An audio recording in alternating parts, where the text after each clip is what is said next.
আজকে আমরা নবম শ্রেণীর বৃত্তের ক্ষেত্রফলের শেষ ক্লাসে উপস্থিত হয়েছি। দেখো 24-এর অঙ্কটা কি দেওয়া আছে আমাকে ভালো করে একটু দেখো।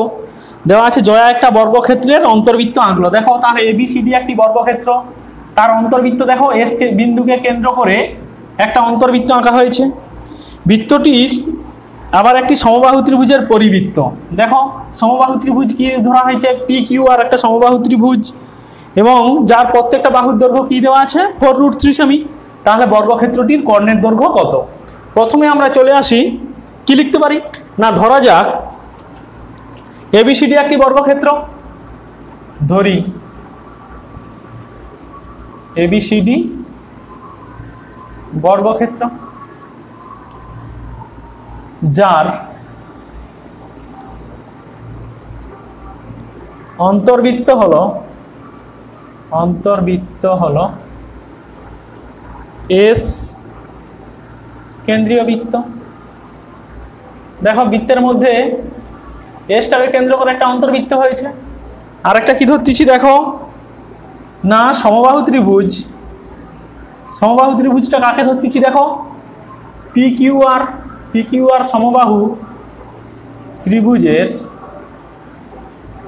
আমাকে কি দেওয়া আছে দেখো, সমবাহু ত্রিভুজের প্রতি বাহুর দৈর্ঘ্য কত দেওয়া আছে, সমান 4√3 সেমি। তাহলে দেখো আমরা জানি ত্রিভুজের উচ্চতা, অর্থাৎ ত্রিভুজের উচ্চতা সমান ত্রিভুজের উচ্চতা, এখানে কি হচ্ছে দেখো পিএস সমান কি লিখবো √3/2 ইন্টু সমবাহু ত্রিভুজের বাহু, কারণ কি 4√3। দেখো 2 দুগুণে 4 সমান 3 দুগুণে কত হচ্ছে 6 সেমি। তাহলে সমবাহু ত্রিভুজের উচ্চতা কত হলো 6 সেমি। এরপর আমরা ওপির দৈর্ঘ্য বের করবো। দেখো ওপি সমান আমরা কি লিখতে পারি, 2/3 অফ পিএস সমান 2/3 অফ 6 সেমি, কাটাকাটি করে দাও সমান 4 সেমি। দেখো ওপি দৈর্ঘ্য কত বেরিয়ে গেল 4 সেমি। অতএব দিয়ে লিখতে পারি, অতএব ত্রিভুজের বাইরে বৃত্ত মানে কি হবে পরিবৃত্ত। তাহলে পরিব্যাসার্ধ, ত্রিভুজের পরিব্যাসার্ধ সমান 4 সেমি। তাহলে অতএব তাহলে কি লিখবো না, বৃত্তটির ব্যাস সমান, তাহলে 4 গুণিতক 2 সমান 8 সেমি। দেখো ব্যাসটা কার সঙ্গে সমান হচ্ছে, সমবাহু ত্রিভুজের একটা বাহুর সঙ্গে। তাহলে বর্গক্ষেত্রের একটা বাহুর সঙ্গে। তাহলে বর্গক্ষেত্রের বাহুর দৈর্ঘ্য সমান কি পেয়ে গেলাম না, বর্গক্ষেত্রের বাহুর দৈর্ঘ্য সমান 8 সেমি। বাহুর দৈর্ঘ্য সমান 8 সেমি। আমাকে কি চাইছে বর্গক্ষেত্রের কর্ণের দৈর্ঘ্য। আমরা কি জানি বর্গক্ষেত্রের কর্ণের দৈর্ঘ্য সমান √2 ইন্টু বাহু। অতএব বর্গক্ষেত্রের কর্ণের দৈর্ঘ্য সমান √2 ইন্টু বাহু মানে 8 সমান লিখলে কি লিখবো 8√2, এককটা হবে সেমি। খুব সহজ অঙ্ক, তোমরা একটু দেখো ভালো করে। এর পরের অঙ্কটা দেখো 25-এর অঙ্কটা দেখো কি দেওয়া আছে আমাকে। সুমিত একটি তারকে দুটো সমান অংশে কাটলো। একটি অংশকে কি করা হচ্ছে দেখো বর্গাকার চিত্র আঁকা হচ্ছে, অপর অংশকে একটা কি করা হচ্ছে দেখো বৃত্তাকারে বাঁকানো হয়েছে। বৃত্তাকার তারটি বর্গাকার তারের থেকে 33 বর্গ সেমি বেশি জায়গা নিলে তারটির প্রকৃত দৈর্ঘ্য কত। তাহলে প্রথমেই দেখো আমাকে কি দেওয়া আছে না, তারটা দুটো সমান অংশে ভাগ হচ্ছে। তাহলে আমি কি দেখতে পাচ্ছি না, বর্গক্ষেত্রের পরিসীমা সমান বৃত্তের পরিধি। তাহলে প্রথমেই আমরা কি লিখব না, বর্গক্ষেত্রের পরিসীমা সমান আমাকে কি দেওয়া আছে দেখো, অ্যাকচুয়ালি দেওয়া আছে বৃত্তের পরিধি। কেন না, দুটো সমান অংশ, একটাকে দিয়ে বর্গক্ষেত্র করছে একটা বৃত্ত। তাহলে প্রথমে লিখো, ধরি বৃত্তের ব্যাসার্ধ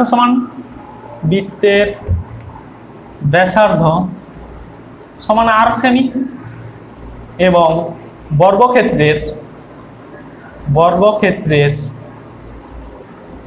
প্রতিটি বাহুর দৈর্ঘ্য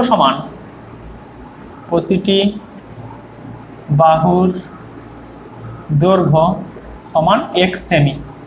তাহলে দেখো শর্তানুসারে কি বলতে পারি, প্রথমেই শর্তানুসারে দেখো বর্গক্ষেত্রের পরিসীমা যা হবে তার কি হচ্ছে পরিধি, তার মানে 2πr সমান কি লিখতে পারি 4x বা r সমান 2x বাই পাই। আরেকটা শর্ত কি দেওয়া আছে দেখো, ক্ষেত্রফল বৃত্তের থেকে এর ক্ষেত্রফল কত, তার মানে বৃত্তেরটা বেশি হচ্ছে, তার মানে শর্তানুসারে পাই r square minus x square সমান কত দেওয়া আছে আমাকে 33 বা পাই ইন্টু আর এর মানটা বসিয়ে দাও 2x বাই পাই তার whole square minus x square সমান 33 বা তাহলে এখানে কি হচ্ছে দেখো 4x square by pi minus x square সমান 33।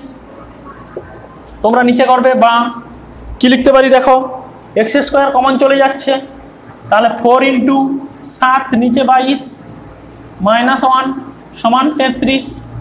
তাহলে কত হচ্ছে দেখো না এক্স স্কোয়ার সমান 33 গুণ 22 বাই নিচে কত হচ্ছে দেখো 28 মাইনাস 22 মানে 6, কাটাকাটি করে দাও 3 3 দুগুণে 6 11 আবার কাটো 2 কে 2 তাহলে কত হচ্ছে না এক্স স্কোয়ার সমান 121 বা 11 ইন্টু 11 অর্থাৎ এক্স সমান কি হলো না 11 সেমি। দেখো প্রত্যেকটা বাহুর দৈর্ঘ্য আমি কত পেয়ে যাচ্ছি 11 সেমি। তাহলে এর পরিসীমা সমান কি হবে না, তাহলে বর্গাকার তারের দৈর্ঘ্য, বর্গাকার তারের দৈর্ঘ্যটাই হবে ওর পরিসীমা। তারের দৈর্ঘ্য সমান কি হবে নিশ্চয়ই 4 গুণিত 11 সেমি সমান 44 সেমি। কিন্তু দেখো অর্ধেক তারে কি হচ্ছে বর্গকার বানাইছে আর অর্ধেক তারে কি বানাইছে বৃত্ত বানাইছে। তাহলে তারটির প্রকৃত দৈর্ঘ্য সমান লিখবো কি না তারটির এর দ্বিগুণ হবে, তারটির প্রকৃত দৈর্ঘ্য সমান 2 গুণিতক 44 সমান 88 সেমি। খুব সহজ, একটু দেখো 26-এর একটা দেখো কি দেওয়া আছে না একটা বৃত্তাকার ক্ষেত্রের ক্ষেত্রফল x বর্গ একক, পরিধি y একক, ব্যাসের দৈর্ঘ্য z হলে x বাই yz এর মান কত। প্রথমেই ধরে লিখছি দেখো, ধরি বৃত্তের ব্যাসার্ধ সমান r একক, তাহলে xটা কি বলছে বৃত্তের ক্ষেত্রফল পাই আর স্কয়ার, yটা কি বলছে বৃত্তের পরিধি 2πr, জেডটা কি বলছে বৃত্তের ব্যাসার্ধ 2r। দেখো উপর নিচে কেটে গিয়ে কত হচ্ছে 1 1 4। দ্বিতীয় অঙ্কটা কি দেওয়া আছে দেখো, একটি বৃত্তের পরিলিখিত ও অন্তর্লিখিত বর্গক্ষেত্রের ক্ষেত্রফলের অনুপাত কত। দেখো প্রথমে একটা বর্গক্ষেত্র আঁকছি, তার ভেতরে একটা বৃত্ত আঁকছি, তারপর দেখো তার ভেতরে আবার একটা বর্গক্ষেত্র আঁকছি, এরপর কি লিখছি না ধরি বৃত্তটির ব্যাসার্ধ সমান r একক, তাহলে পরিলিখিত বর্গক্ষেত্রের বাহুর দৈর্ঘ্য কি হচ্ছে দেখো 2r মানে বৃত্তের ব্যাসের সঙ্গে সমান হচ্ছে, এবং অন্তর্লিখিত বর্গক্ষেত্র যেটা অন্তর্লিখিত ভেতরে দেখো যে বর্গক্ষেত্র তার কর্ণের দৈর্ঘ্য কার সঙ্গে সমান হচ্ছে 2r। তাহলে অন্তর্লিখিত বর্গক্ষেত্রের বাহু কি হবে না 2r বাই √2 একক। তাহলে নির্ণয় অনুপাত কি হবে, প্রথমটার হবে 4r square is to 4r square by 2 সমান 2:1। এর পরেরটা দেখো 26-এর 3-এরটা দেখো কি দেওয়া আছে, বলা আছে একটা বৃত্তাকার ক্ষেত্রের পরিধি ও ক্ষেত্রফলের সাংখ্যমান সমান। তাহলে ধরে নিচ্ছি ধরি বৃত্তের ব্যাসার্ধ r একক, তাহলে পরিধি কি হচ্ছে 2πr, ক্ষেত্রফল কি হচ্ছে πr স্কয়ার। তাহলে আমরা কি দেখতে পাচ্ছি ব্যাসার্ধ r সমান 2। এরপর কি বলছে দেখো, যদি বৃত্তের পরিলিখিত বর্গক্ষেত্রের কর্ণের দৈর্ঘ্য, পরিলিখিত বর্গক্ষেত্রের বাহুর দৈর্ঘ্য সমান কি হয় বৃত্তের ব্যাস, তার মানে 4 একক, তাহলে সেটাই কি হচ্ছে কর্ণের দৈর্ঘ্য সমান কি হবে √2 ইন্টু বাহু, তার মানে দেখো 4√2 একক। তারপর 4-এরটায় চলে আসো, 4-এরটা বলা আছে একটা সমবাহু ত্রিভুজের পরিলিখিত এবং অন্তর্লিখিত বৃত্তাকার ক্ষেত্রের ক্ষেত্রফলের অনুপাত। দেখো সমবাহু ত্রিভুজের পরিব্যাসার্ধ সমান আমরা কি লিখি 2 গুণিতক অন্তর্ব্যাসার্ধ, তাহলে পরিব্যাসার্ধ r একক হলে অন্তর্ব্যাসার্ধ r একক হলে পরিব্যাসার্ধ হবে 2r, ক্ষেত্রফল দ্বয়ের অনুপাত কি হবে প্রথমে দেখো কি আছে পরিলিখিত, তাহলে pi into 2r square is to pi into r square সমান কি হচ্ছে 4:1। তারপর 5-এর অঙ্কটা কি দেওয়া আছে দেখো, একটি বলয়াকৃতি লোহার পাতের অন্তর্ব্যাস 20 সেমি এবং বহির্ব্যাস কত 22। তাহলে দেখো অন্তর্ব্যাসার্ধ কত হবে না 10 সেমি, বহির্ব্যাসার্ধ কত হবে 11 সেমি। তাহলে লোহার পাতে বলয়টিতে পাত আছে সমান কি লিখবো পাই ইন্টু বহির্ব্যাসার্ধ মাইনাস অন্তর্ব্যাসার্ধ সমান দেখো 11 স্কয়ার মাইনাস 10 স্কয়ার সমান কত পেলাম 66। তারপর দেখো তোমরা 27-এর প্রশ্নটা কি দেওয়া আছে দেখো, একটি বৃত্তাকার ক্ষেত্রের ব্যাসার্ধ 10% বৃদ্ধি করলে বৃত্তাকার ক্ষেত্রের ক্ষেত্রফল শতকরা কত বৃদ্ধি পাবে। দেখো প্রথমেই ধরে নিচ্ছি ধরি বৃত্তের ব্যাসার্ধ সমান r একক, তাহলে ওই বৃত্তের ক্ষেত্রফল কত হয় পাই r স্কয়ার বর্গ একক। ব্যাসার্ধ কত বাড়ানো হচ্ছে 10%, তাহলে আর প্লাস আর ইন্টু 10/100 সমান কত হচ্ছে দেখো 11r/10। তাহলে এই 10% বৃদ্ধি করার ফলে নতুন বৃত্তের ক্ষেত্রফল কি হচ্ছে দেখো না 11r/10 সমান কত হলো দেখো পাই দো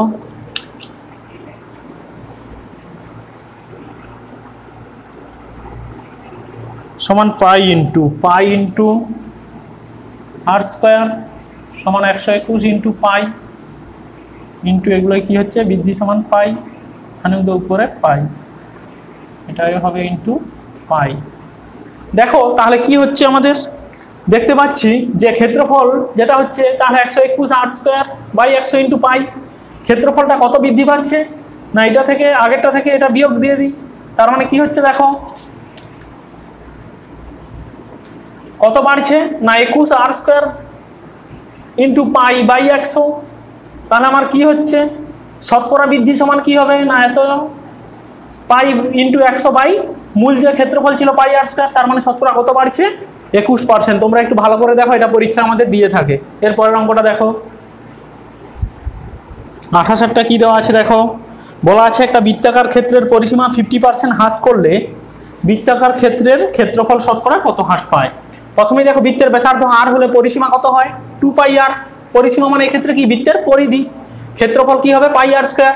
এবার পরিসীমা কত পার্সেন্ট হ্রাস করছে দেখো 50%, তাহলে বৃত্তের ব্যাসার্ধ তখন যদি r1 হয় তাহলে আমরা কি ধরবো ধরি নতুন পরিসীমা কত হবে বৃত্তের বা পরিধি কত হবে 2πr1 সমান পরিসীমাটা যা ছিল তার অর্ধেক হয়ে যাচ্ছে মানে পাই আর, তাহলে r1 সমান কত হলো আমার r/2।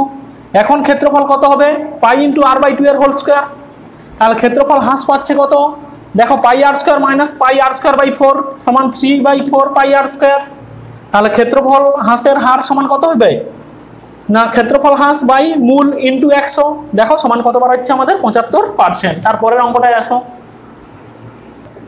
এরপর 29টা দেখো কি দেওয়া আছে আমাকে না একটা বৃত্তাকার ক্ষেত্রের ব্যাসার্ধের দৈর্ঘ্য r মিটার, অন্য একটি বৃত্তাকার ক্ষেত্রের ব্যাসার্ধ কত হলে তার ক্ষেত্রফল প্রথম বৃত্তের ক্ষেত্রফলের x গুণ হবে।